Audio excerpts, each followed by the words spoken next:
Hi viewers, I am Dr. Kavita. Please do watch, share, subscribe to my channel. Today I am telling you about complications of anesthesia in detail. Complications of anesthesia can range from mild and transient to severe and life-threatening. The details include common mild complications are sore throat, dry mouth, hoarseness, nausea and vomiting, muscle aches, chills, fatigue, headache and itching. Sore throat, dry mouth, hoarseness are mostly due to airway instrumentation during general anesthesia. Nausea and vomiting, post-operative nausea vomiting occurring in up to 30% of post-operative patients is influenced by factors like gender, smoking status, surgery duration, and opioid use. Muscle aches, chills, fatigue, headache, itching are also frequently reported post-anesthesia. These are the common mild complications. I again repeat, what are the common mild complications? Sore throat, dry mouth, hoarseness, nausea and vomiting, post-operative nausea, vomiting, muscle aches, chills, fatigue, headache, itching. Next, coming to airway and respiratory complications. What are the airway and respiratory complications? Pharyngeal obstruction, aspiration pneumonitis, respiratory depression, lung damage and chest infection. Coming to pharyngeal obstruction. Pharyngeal obstruction occurs particularly in sedated patients or those with obstructive sleep apnea, causing snoring and requiring airway maneuvers or CPAP. Aspiration pneumonitis occurs due to inhalation of stomach contents. Respiratory depression from anesthetic drugs and opioids leading to hypoxia.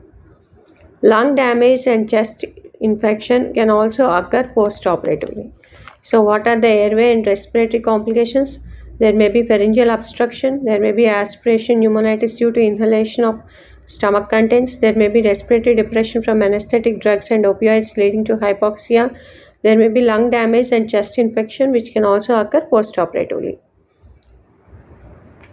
Next, coming to cardiovascular and neurological complications.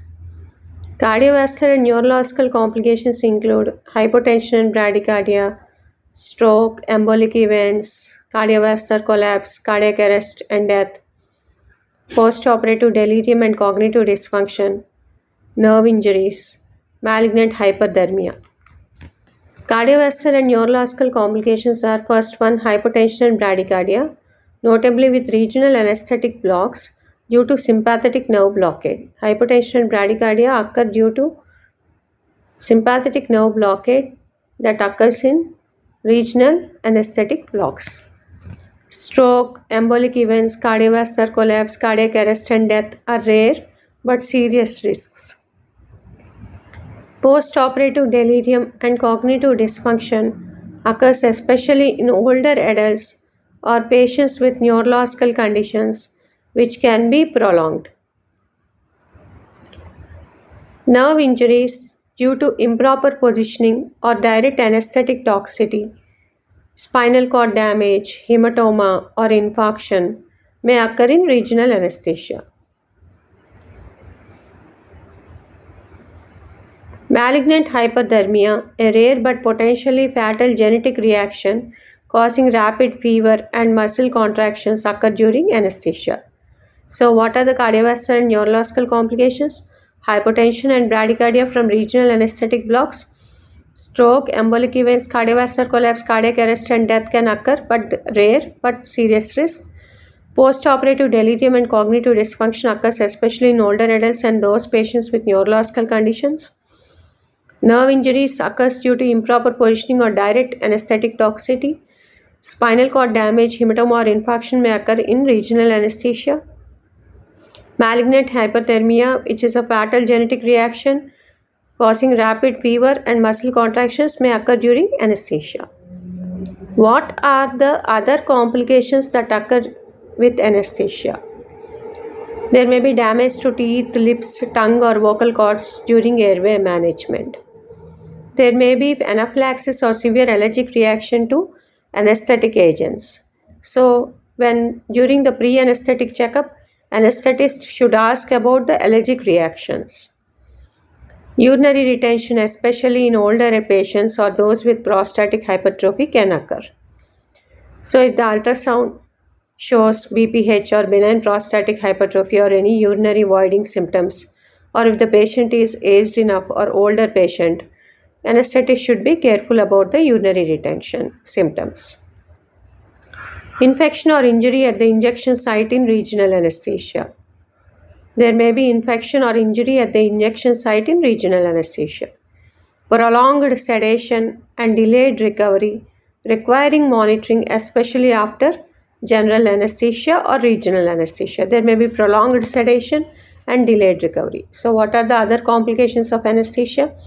There may be damage to teeth, lips, tongue, vocal cords during airway management. There may be anaphylaxis or severe allergic reaction to anesthetic agents. There may be a urinary retention in case the patient is an elder patient or patient has benign prostatic hypertrophy. There may be infection or injury at the injection site in case of regional anesthesia.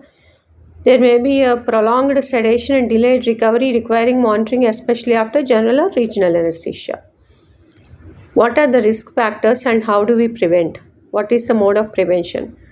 Patients with pre-existing respiratory or cardiac disease, obesity, advanced age, and prior history of complications are at higher risk. So, what are the patients? Who are the patients who are at risk? If they have any pre-existing respiratory or cardiac disease, if they are obese, if they are of advanced age, and they have any prior history of complications like neurological illnesses or obstructive sleep apnea or any other conditions, these patients are at higher risk of anesthesia.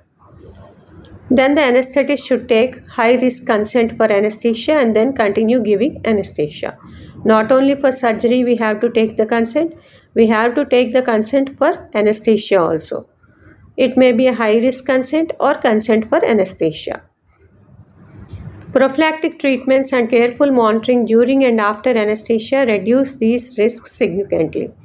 Anesthetists should be careful enough to discuss with the patient and family members about the prophylactic treatments and the careful monitoring that they do during and after anesthesia, which reduce the risks significantly. In summary, while the anesthesia is generally safe, possible complications span multiple organ systems from mild nausea and sore throat to life-threatening cardiovascular or neurological events. These complications depend on patient factors, anesthesia type, and surgery specifics. Thank you. Please do watch, share, subscribe to my channel. Thank you.